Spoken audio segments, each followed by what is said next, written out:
Pithampur sector number 1 की छात्र छाया colony में टायर की दुकान में अचानक आग लग गई। धीरे धीरे आग ने काफी विकराल रूप ले लिया। थोड़ी थोड़ी देर में धमाके भी होने लगे। कई किलोमीटर दूर तक आग का गुब्बारा दिखाई देने लगा। बड़ी तादाद में रहवासी भी घटना स्थल पर एकत्रित हो गए। दमकल के लगभग 5 से अधिक गाड़ियों की मदद से आग पर काबू पाया गया। घटना स्थल पर पहुंचे नगर पालिका अधिकारी निशिकांत शुक्ला ने बताया कि दुकान के अंदर अवैध गैस रिफिलिंग का कार्य किया जाता था। कोई जनहानि नहीं हुई है। आग पर काबू पाया जा चुका है और क्षेत्र में कई शिकायतें भी आ रही है अवैध गैस रिफिलिंग की। अगर इस प्रकार की कोई गैस रिफिलिंग का कार्य करता है तो उसे कानूनी कार्रवाई की जाएगी। वहीं नगर पालिका अध्यक्ष प्रतिनिधि सुरेश पटेल ने बताया कि अवैध गैस रिफिलिंग पीतमपुर में धड़ल्ले से हो रही है, जिसकी शिकायत वरिष्ठ अधिकारियों को की जाएगी और उन पर कठोर से कठोर कार्रवाई की मांग हम करेंगे ताकि भविष्य में पीतमपुर में ऐसी कोई घटना घटित ना हो। सर, हम ये बोलना चाहते हैं कि यहाँ पे हमारी कॉलोनी में टंकी भरना नहीं होना चाहिए। इसका टंकी भरने का कुछ अलग होना चाहिए सुनसान जगह में, क्योंकि यहाँ पे अगर ये तो अभी छोटा कांड हुआ है, 3 जले हैं। आने वाले समय में अगर ये ऐसे ही बढ़ते रहिए और कोई इनके बोलेगा नहीं तो ये ऐसे ही बढ़ते रहेंगे और कांड होता रहेगा। कितनी आसपास दुकानें आपके क्षेत्र में जहाँ टंकी? कम से कम 2 दुकानें यहाँ पे आमने सामने ही है और सबके घर में टंकी रखी रहती। आज तो 4 टंकी फूटी, कल क्या मालूम कितनी फूटेगी। ये बताओ। हम ये चाहते हैं कि इनको यहाँ टंकी नहीं भरना, वो बाहर जाके भरो, सुनसान एरिया में इनको जगह दो और वहाँ पे भरेगा। हाँ, लेकिन अपन ये मानते तो अवैध रूप से टंकी भर रहे हैं। हाँ, क्या कहना चाहिए? हाँ, तो नहीं होना यहाँ पे नहीं होना। नाम बता दीजिए। श्यामा भाई।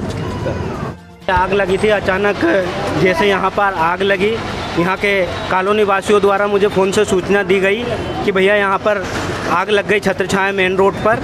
वैसे ही मैं घर से दौड़ के आया, यहाँ आकर देखा तो आग बहुत ज़्यादा फैल चुकी थी।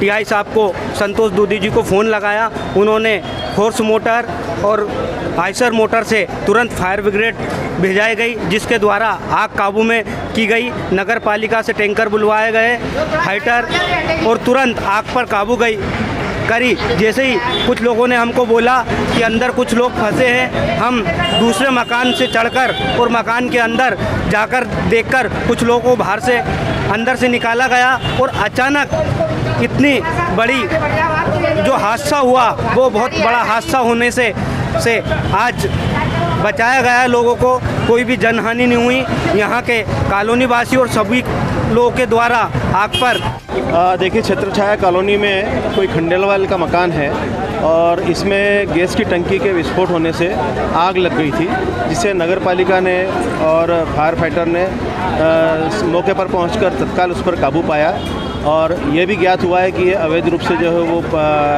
टंकियां भरने का काम करते थे, जिसके कारण ये दुर्घटना कारित हुई है। सर, क्या कार्रवाई होगी सर इन पर? देखिए, इसमें जो भी नियम संगत कार्रवाई होगी वो बिल्कुल होगी और भविष्य में इस प्रकार की पुनरावृत्ति न हो, इसका हम विशेष रूप से ध्यान रखेंगे।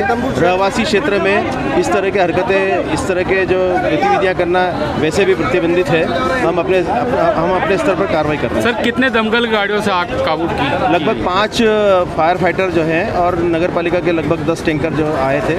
जैसा कि आपने देखा होगा, नगर पालिका की गाड़ियाँ सबसे पहले मौके पर आ गई थी, उन्होंने उस पर काबू भी पा लिया। बाद में फायर फाइटर जो है वो भी आ गए थे और अब आग पूरी तरह से। सर, आपका नाम बताइए। निशिकांत शुक्ला, मुख्य नगर पालिका अधिकारी, पीथमपुर। धन्यवाद। अभी मेरे को जैसे ही मालूम पड़ा, मैंने तुरंत फायर ब्रिगेड और नगर पालिका, एसडीएम, टीआई साहब को सबको खबर करके और तुरंत गाड़ियाँ बुलवाई और उस पर कंट्रोल करवाया है। आने वाला जो समय है, ये जो गैस रिफिलिंग करने वाले हैं, इन लोगों पे अधिकारियों से बोल करके और इनको कहीं एक साइड दी जाए, क्योंकि गरीब जनता है, उनको कहीं ना कहीं तो राहत मिलना चाहिए। तो इन लोगों को, जो भी दुकानें हैं, इन लोगों को कहीं आउटसाइड में शिफ्ट करवा के और वहाँ इनका काम करें। ये आम बाज़ार में या पब्लिक पैलेस पे ये काम नहीं होना चाहिए, इस पर रोक लगाई जाएगी। कुछ लोग बिना लाइसेंस के जो है रिफिलिंग का काम कर रहे हैं। देखो भैया, इसके लिए हम लिखित रूप से एसडीएम साहब को शिकायत करेंगे और कार्रवाई करवाने की मांग करेंगे। आपका नाम? मेरा नाम सुरेश पटेल, अध्यक्ष प्रतिनिधि